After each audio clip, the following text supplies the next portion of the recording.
Kakinada main రోడ్డులో memory vines and bar కు వెళ్లారు సిపిఐ నారాయణ.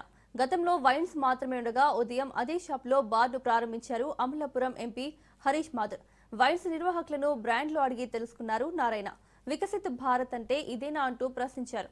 మెయిన్ రోడ్డు మీద వైన్స్ అండ్ బార్ కి ఏ విధంగా పర్మిషన్ ఇచ్చారని అడిగి వెళ్లిపోయారు నారాయణ. ఆదాయం కోసం ప్రభుత్వం ప్రజలను చెడగొడుతుందన్నారు నారాయణ.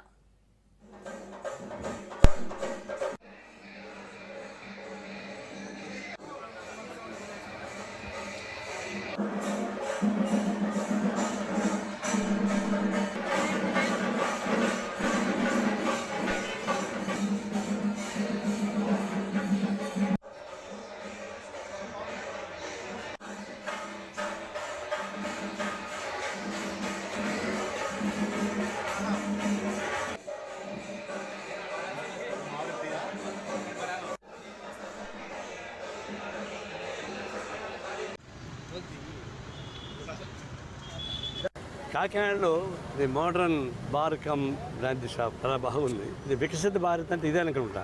మోడీను చంద్రబాబు నాయుడు వికసిత్ భారత్ అంటే బహుశా బ్రాంచ్ షాపులు పబ్బులు ఓపెన్ చేయడం ఏమైనా చూస్తాను. ఇంత ₹1 కోటి దీనికి 70 లక్షలు దానికి వీళ్ళంతా జనం మీద బాధతో ఉంటారు. ఇట్లాంటి వాటిని ఎంకరేజ్ చేస్తున్న పరిస్థితి ఉంది గవర్నమెంట్. దానికన్నా సూపర్ బజార్ పెట్టుకోవచ్చు. ప్రజల్ని చెడగొట్టడానికి, ఆరోగ్యం చెడగొట్టడానికి రంగులతో కూడుకున్న డెకరేషన్స్ ఇచ్చి వాళ్ళకి డబ్బులు వసూలు చేసి ప్రజల్ని ఇట్లాంటి ఇబ్బంది పెట్టడం అనేది ప్రభుత్వానికి ఈ మద్యం అమ్ముకోవడం ద్వారానే బతకాలనేటువంటి ఒక దిగజారు